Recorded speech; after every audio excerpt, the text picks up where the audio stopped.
this is where it starts. I don't know. For me, it starts getting real. Real. It gets real. Let's just start. Let's just get into it a little bit. From the very beginning. In the beginning, God created the heavens and the earth. Or, in the beginning, there was a big bang. I guess you can call it a cosmic accident. And that's it. You know, those are the two choices. Either there was nothing and it blew up, and, you know, over time, here we are having this conversation. Or, in the beginning, God created the heavens and the earth. And I think as you see, as we go through this series, there are so many scripture that you know, point to creation and verify it. Things that could not have been known.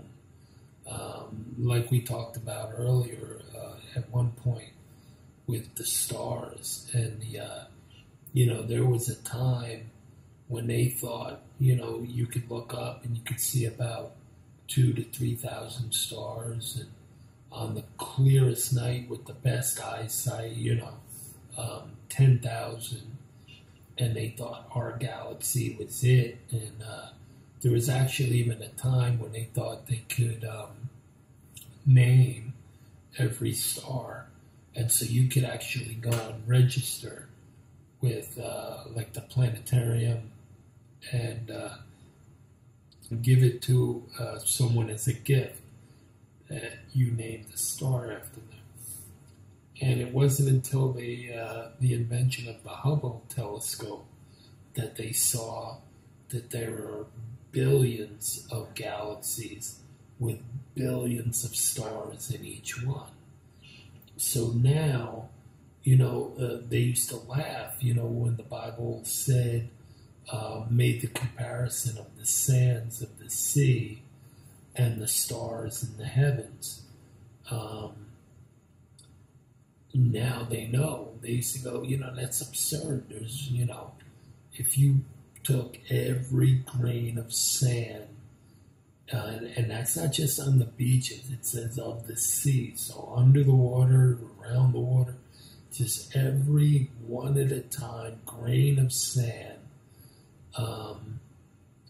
you know, now we know it would be billions and billions, just the way the stars and the comparison that the Lord made.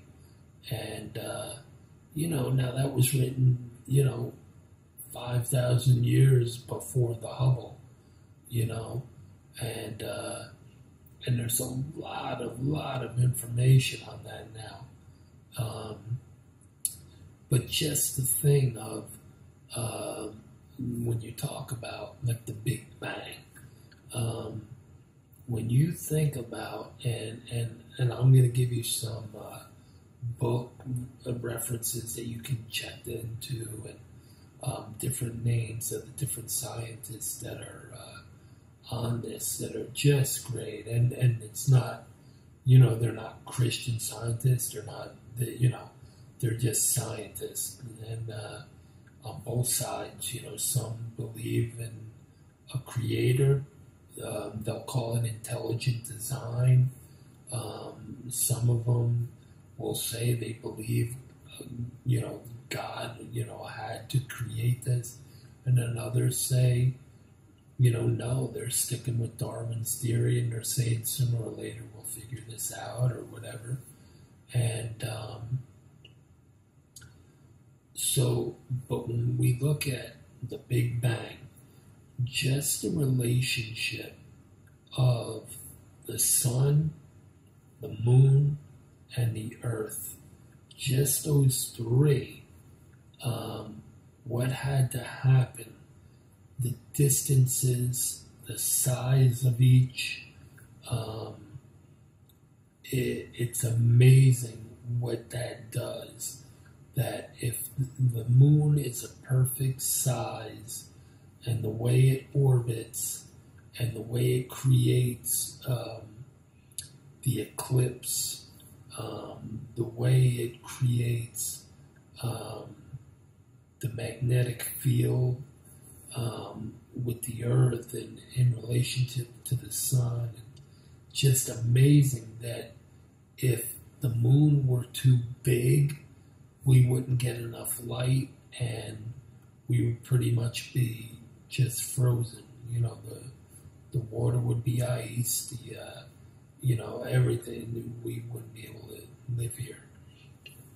If the moon was too small, too much light would get in and we would be, the water would be vapor.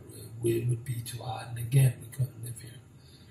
It had to be just the right size, just the right distance between the Earth and the Sun for us to have the right amount of helium,